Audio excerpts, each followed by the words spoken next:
Hi there. So to the course website materials, I uploaded a sheet with some extra practice questions. So if you'd like, you can download that sheet, try out the questions, see how you do, um, and then you can check your solutions over with what I'm going to do here. Actually, on this video, I'm only going to show solutions to, I don't know, 12 questions or something like that. So you may just watch the video to see how I do these questions. Or you may want to try the questions yourself and see how you do. And I've renumbered the questions a bit, but I'm sure you can figure that out. I just wanted to number everything on this sheet as 1, A, B, C, like keep it in order, but I've actually selected just specific questions from the practice sheet. Okay, so the first question here is write each expression with positive exponents. So that would be equal to 1 over C to the power of 4. This one way to think about this question is it's really kind of like this. It's a -2, and then it's x to the -4. So that's equal to -2 over x to the 4. It's not equal to 1 over -2 to the x over 4. The -2 doesn't go anywhere. It stays where it's supposed to, or it stays in the numerator. So that's like this question. This is equal to -5. It stays where it is. The x will go in the denominator, so x cubed and y squared. So that's all using the principle that x to the negative power to the negative n is equal to 1 over x to the power of n. Or, sorry. Alright, next question. Simplify each expression. State the answer using positive exponents. So I'm going to simplify it and we want positive. So we could do this two different ways. We could use product of powers. So that's because it has the same base, which is 2. So it's 2 to -2 plus 3, which is 2 to the positive 1, which is 2. Or I guess a person could have also first switched this to 1 over 2 to the power 2 times 2 to the power 3, so that would have been 8 over 4, which is equal to 2. Either way would be correct. This one, there's lots of different ways to go about it. I think the first thing I would do is I'd rewrite 4 as 2 to the power 2 times 2 to the -3.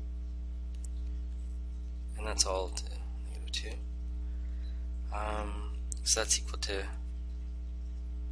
2 to the power 2 plus -3 to -2.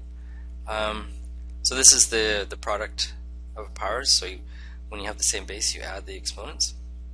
So that's equal to 2 to the -1 to the -2. That's equal to 2 to the power 2. That's equal to 4. So the reason I did this is because I recognized that 4 is equal to 2 to the power 2, and I knew that that would reduce my exponents. I'd keep it smaller. I kind of saw ahead of time that 2 plus -3 is going to give me -1. It's a smaller number. Again, there's other ways you could have done it. You could have first applied the negative exponent, -2, to each of these factors, and there's probably 3 or 4 different ways to do that question actually. Okay, this one. I think the only way to do this one, I think, is just to do the power of powers. So this is equal to 6 to the -6 over 5 to the -9. That's equal to 5 to the power 9 over 6 to the power 6. And I'd leave it like that. Yeah, I would just leave it. Nothing to do there. I don't think we'd bother calculating 5 to the power 9.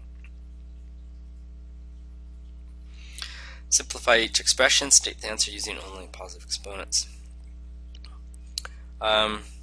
So that's equal to 2 times 3. We have x1 plus -1, so it's using the product of powers. That's the 1, this is the -1. And y2 plus 0. So that's equal to 6 x to the 0, y to the 2. Any anything raised to the power of 0 is 1, so that's equal to 6y2. Similar to this one, I'll do power of powers. Oops, negative 3 squared, x squared, y8. And here we can recognize that when we square a negative, it's going to become a positive. This is 9x squared, y8. Next one, similar, I'll go 3 to... Actually, I think the first thing I'd do is I'd use the negative exponent. So I'm going to take the reciprocal of this to get rid of the negative exponent. So I'm going to say that's equal to negative 2y squared divided by 3x all squared. That's equal to negative 2 squared y to the 4 over 3 squared x squared. That's equal to 4 y to the 4 over 9x squared. Alright, next one. Simplify, then evaluate. That's equal to 1 over 5 squared, which is the same as 1 over... Sorry, that's equal to 1 over 5 all squared, which is equal to 1 over 5 squared, which is equal to 1 over 25. That's 1. Anything raised to the power of 0 is 1. Here I have negative 5. So m to the power of 0 is 1. N to the power of 0 is 1, all squared.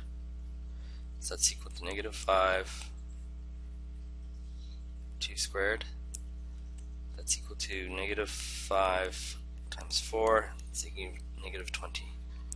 So here, this question contrasts a couple of the earlier ones. This squared applies to this term only. It does not apply to the negative 5. Whereas in these questions like this one, this square applies to the negative that's inside the bracket. Let's see, what would I do with this? What to do here? This is equal to 1 over 5 plus 1 over 5 squared all over 1 over 5 cubed.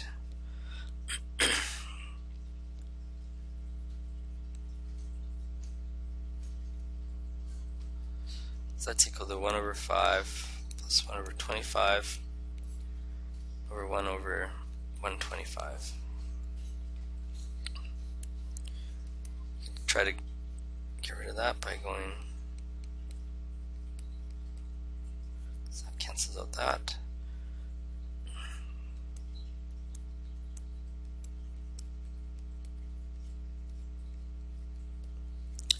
Okay, what to do now? I guess I'd change the 1 over 5 to have the same denominator as this, so that'd be 5 over 25 plus 1 over 25 times 125.